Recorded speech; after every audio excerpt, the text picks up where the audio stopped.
السلام علیکم ورحمۃ اللہ وبرکاتہ۔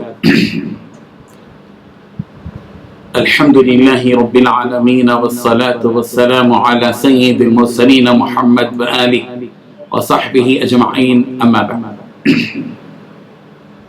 حاضرین و ناظرین، یہ درس نمبر 574 ہے اور سورہ انعام کی آیت نمبر 123 کی تشریح کی جائے گی۔ سب سے پہلے ہم اس آیت کی تلاوت کرتے ہیں، لفظ ترجمہ اور ترجمے کے بعد اس کی تشریح کرتے ہیں۔ اعوذ باللہ من الشیطان الرجیم، بسم اللہ الرحمن الرحیم۔ وَكَذَلِكَ جَعَلْنَا فِي كُلِّ قَرْيَةٍ أَكَابِرَ مُجْرِمِيهَا لِيَمْكُرُوا فِيهَا وَمَا يَمْكُرُونَ إِلَّا بِأَنفُسِهِمْ وَمَا يَشْعُرُونَ۔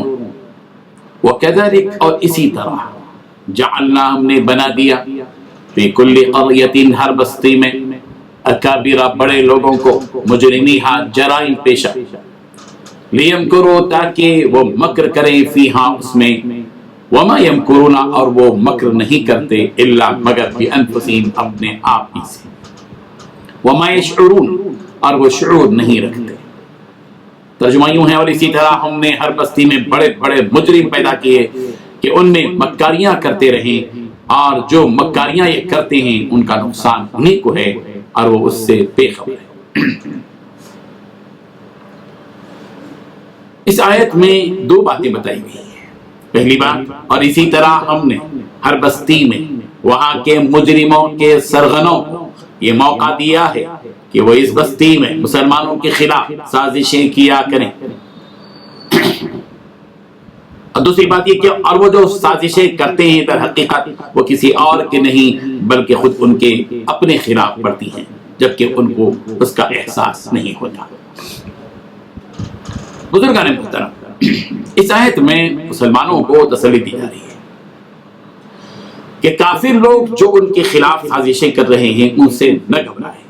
اس قسم کی سازشیں ہر دور میں ہوتی رہی ہیں، ہر دور کے نبیوں، رسولوں اور ان کے ساتھ ایمان لانے والوں کے خلاف سازشیں ہوتی رہی ہیں، لیکن ہر دور میں اچھا انجام ایمان والوں کا ہی رہا ہے، اور دشمنوں کی سازشیں آخر کار خود انہی کو نقصان پہنچاتی رہی ہیں، اور یہ نقصان کبھی دنیا میں ہی ظاہر ہو جاتا ہے اور کبھی ظاہر بھی نہیں ہوتا، لیکن ایسے ظالم خبیثوں کو آخرت میں تو معلوم ہو جائے گا کہ ان کا انجام کیا ہوگا۔ اللہ تعالیٰ نے اس آیت میں اس حقیقت کا انکشاف کیا ہے کہ اسی طرح ہم نے ہر بستی میں وہاں کے بڑے مجرموں کو یہ موقع دیا ہے کہ وہ اس بستی میں مسلمانوں کے خلاف سازشیں کیا کریں۔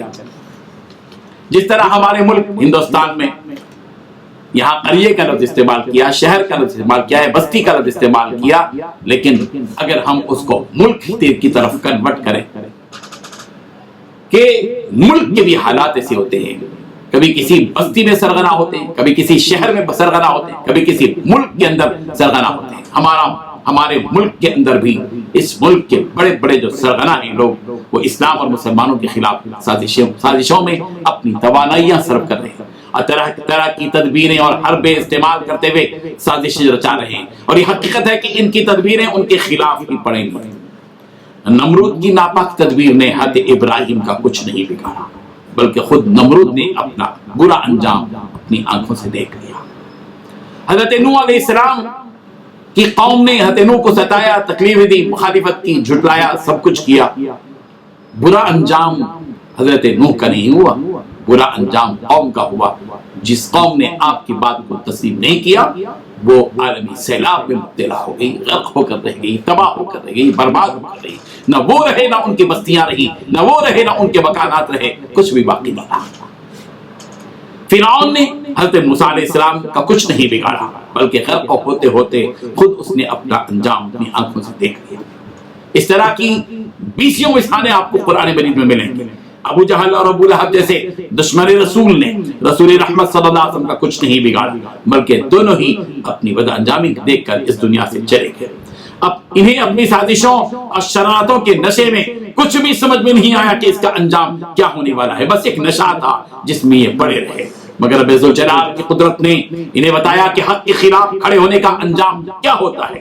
اگر ہندوستان کی یہ فرقہ پرست طاقتیں آج اچھل کود میں مصروف ہیں، آج ظلم و بربریت پر اترے ہوئے ہیں، آج اسلام اور مسلمانوں کے خلاف سازشیں کر رہے ہیں، طرح طرح کے ظالمانہ قوانین نافذ کر رہے ہیں، انہیں یہ معلوم ہونا چاہیے کہ اللہ تبارک و تعالیٰ اس پورے منظر کو دیکھ رہے ہیں۔ ایسا نہیں ہے کہ یہ سب کچھ اللہ تعالیٰ کے ارادے کے بغیر ہو رہا ہے، ایسا نہیں ہے کہ اللہ تبارک و تعالیٰ نے اپنی سلطنت کو ان کے اس ملک سے اٹھا لیا ہے۔ اللہ تبارک و تعالیٰ کے ہاتھ میں ان کی رسی ہے، لیکن وہ جو رسی اللہ تعالیٰ کی ہے ان کے کاندھوں میں آج ان کو نظر نہیں آ رہی ہے، لیکن اس وقت جب اللہ تبارک و تعالیٰ اس اپنی منصفانہ رسی کو کھینچیں گے اور انصاف پر اتر جائیں گے اللہ تبارک و تعالیٰ، اور جب رسی کو کھینچا جائے گا، جب ان ظالموں کو سمجھ میں آئے گا کہ پھر ان کا انجام کیا ہونے والا ہے۔ اللہ تبارک و تعالیٰ کے پاس دیر ہے، اندھیر نہیں ہے۔ اللہ تبارک و تعالیٰ کے پاس دیر ہے، اندھیر نہیں ہے۔ اس کی حکمت جانتی ہے، اس کا علم، اس کی مصلحتیں جانتی ہیں کہ کب کس کے ساتھ کس طرح نمٹنا چاہیے، وہ اللہ تبارک و تعالیٰ نمٹیں گے۔ مسلمانوں کو چاہیے کہ مسلمان ایسے موقع پر اپنے اندر قوت ارادی پیدا کرے، اپنے اندر توکل، اپنے اندر جرأت ایمانی، حمیت اسلامی پیدا کرے، اور بزدلی کی زندگی سے اپنے آپ کو بچائیں۔